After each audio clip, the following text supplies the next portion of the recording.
Good morning, everybody. Happy Wednesday morning to everybody. It's hump day. It's time for morning manna. Got a word for you on this morning.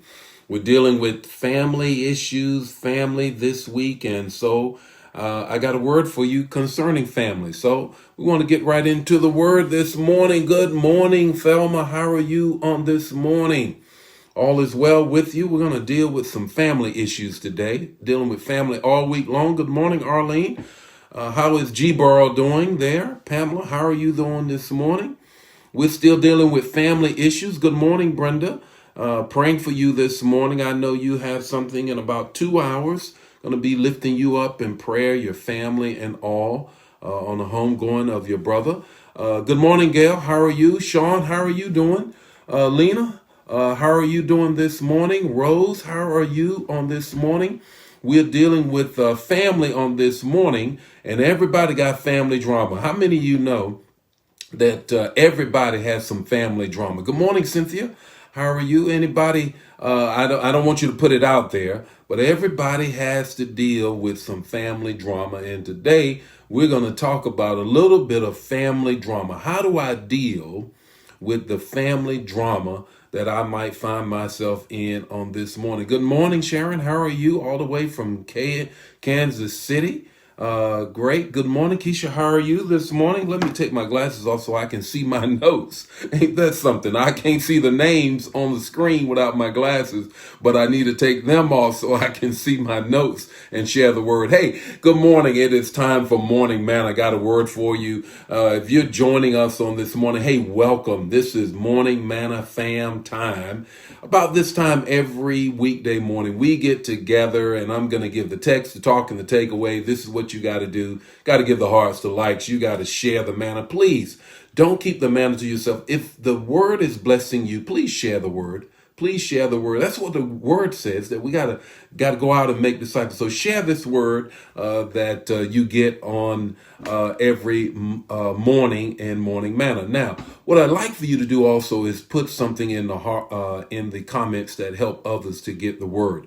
It's the text, the talk, and the takeaway. We're dealing with family all week. Let's get right into the word on this morning.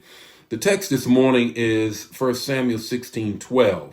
Now, as you're looking there, whether in your word or what have you, I want you to think in terms of family drama. How do I deal with family drama? How do I overcome, family drama in the midst of things? And perhaps, I might be the lightning rod in that family issue. Just a little bit of jealousy going on in the family. You never know. In 1 Samuel 16:12, we have this. The Lord said, arise, anoint him. He's the one. In 1 Samuel 16:12, it says, arise, anoint him. He's the one. This is what's going on in the text. What's going on in the text is this. In the 16th chapter of 1 Samuel, in the first verse, God tells Samuel, said, look, get up. I need you to go to Jesse's house. Fill your horn with oil because you're about to anoint the next king. Samuel is taken aback by what the Spirit of the Lord is telling him. He says, look, God, if Saul finds out, he's going to kill me. There's no way I can anoint somebody else the king and Saul is the king.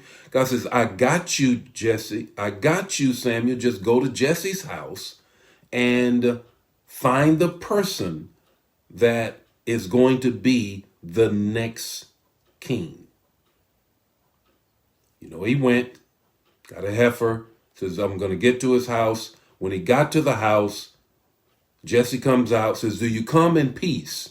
Do you come in peace? Because during that time, there was a sense of, if we see the prophet come into our house, we need to have a gift for the prophet so that the prophet can bring a good word to my house. That's how serious they took the prophet. And so this is, are you coming in peace? Or you got a word from God that's a peaceful word? And so Samuel's response to Jesse is, yes, I want you to sacrifice and I am coming to anoint the next king.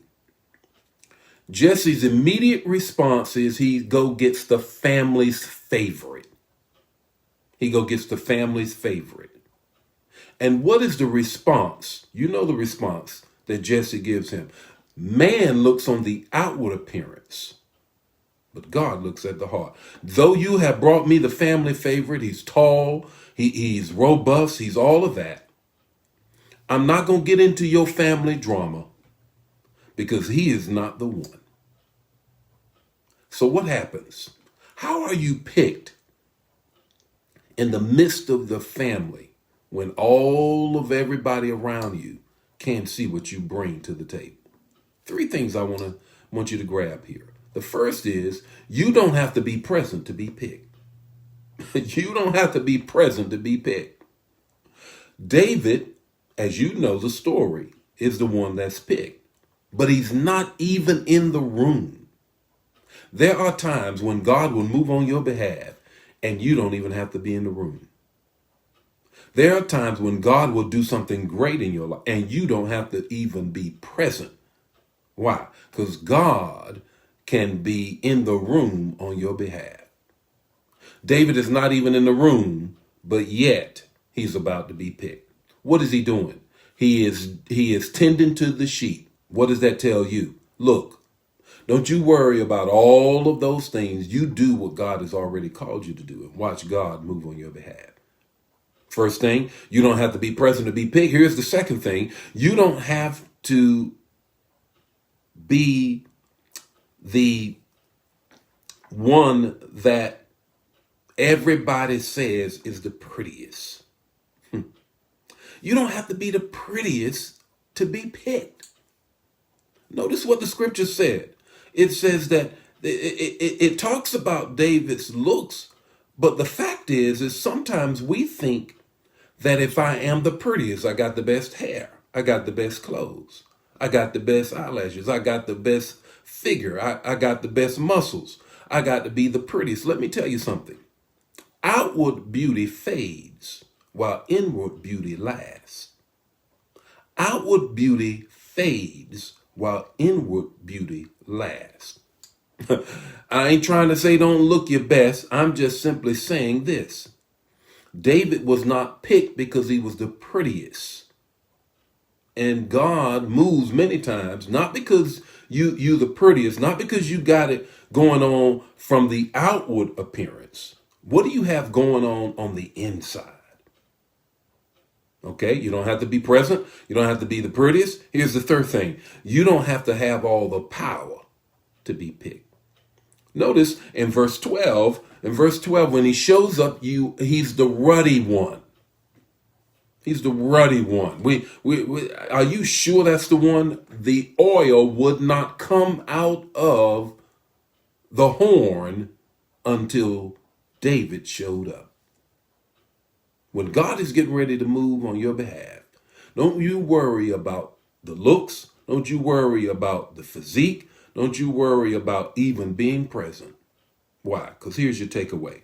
When man is picking over you and picking on you, God is picking you. Keep that in mind. When man is picking over you, picking on you, God is picking you. Know that to be the case. Whether it's in your family system, in your family situation, on your job, whatever the case may be. The bishop, I'm looking for a relationship. Don't worry about it. God's got you. Watch this. God's got you. Because you don't have to be present. You don't have to be the prettiest. You don't have to be the most powerful. Because man might be picking all around you, picking over you, and picking on you. And God is picking you. The Lord be with you today. May his face shine upon you, give you peace. Hey, share the manna. I'll see you tomorrow morning with more morning manna. God bless you. Bye now.